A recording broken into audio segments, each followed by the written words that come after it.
Og der kan vi så, ud fra den vilkårlige trekant, der kan vi så lave de former, vi så godt kender med, at cosinus det er lige med den hosliggende divideret med hypotenusen, og at sinus det er den modstående divideret med hypotenusen, og at tangens det er den hosliggende divideret med den modstående. For at vi kan finde frem til sinus, cosinus og tangensligningerne, skal vi starte med at finde forstørrelsesfaktor. Den finder vi ud fra at kigge på vores lille trekant og vores vilkårlige trekant. Vi ved efter, at hypotenusen i vores lille trekant er 1, så den rammer cirklen i 1. For at regne forstørrelsesfaktoren ud, dividerer vi hypotenusen, store trekant, med 1.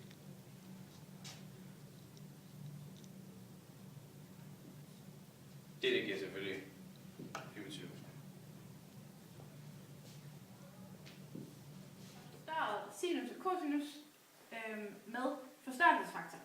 Og hvis vi starter med cosinus, så siger vi cosinus til v, og ganger det med forstørrelsesfaktoren, som er den hypotenusen. Og det er så lige med den hosliggende. Så skal vi have isoleret cosinus. Så vi siger, at cosinus til v er lige med den hosliggende divideret med hypotenusen. Ja, det samme gør vi så med sinus. Det samme gør vi så med sinus. Hvor vi så siger, at sinus til v gange med hypotenusen.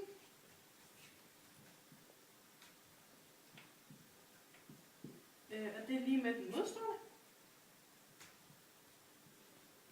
Så skal vi have isoleret sinus, så vi siger sinus til v er lige med den modstående divideret med hypotenusen.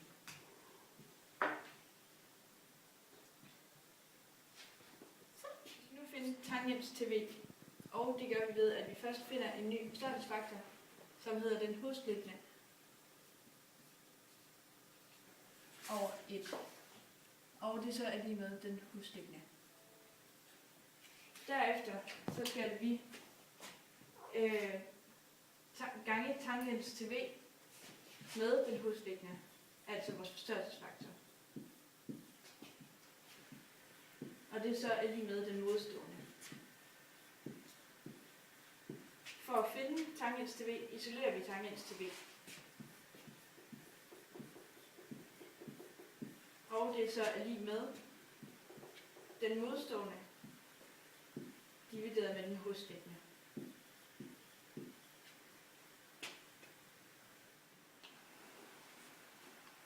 For at vi kan komme fra formlen sinus til v og til vores enhedscirkel, bruger vi den retvinklede trekant, som hedder O, P og Q. Så vi starter med at sige sinus til v, hvilket er normalt. Men i vores hedder det sinus til punktet, eller til vinklen O,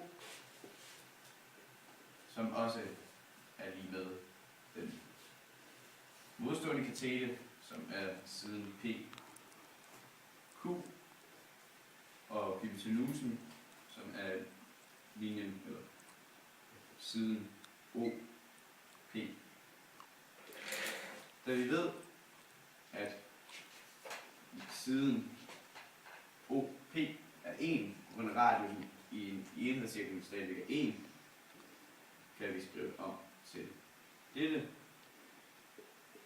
at vores side hypotenuse er 1. Det giver så lige med, at vores sinus til O er lige med siden P, Q. Det samme, hvis vi skal ind og bevise cosinus til vinklen V. I vores tilfælde er igen cosinus til vinklen O, går vi ind og siger, den hosliggende katete divideret med hypotenusen. Den hosliggende katete er OQ, og hypotenusen er igen OP, hvor vi igen får, at OP er 1,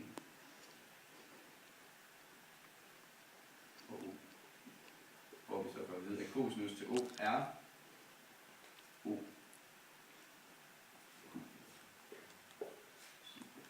Så. For at vi skal komme fra tangens, vores formel for tangens, skal vi gå ind og kigge på den retvinklede trekant O, R og S,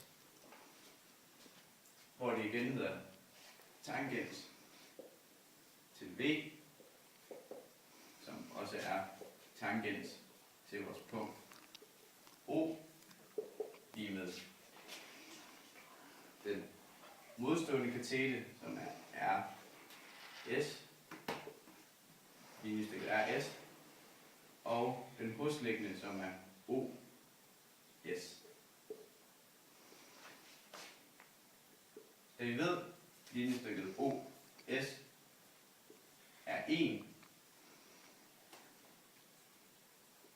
betyder det, at tangens til O eller V er lige med RS.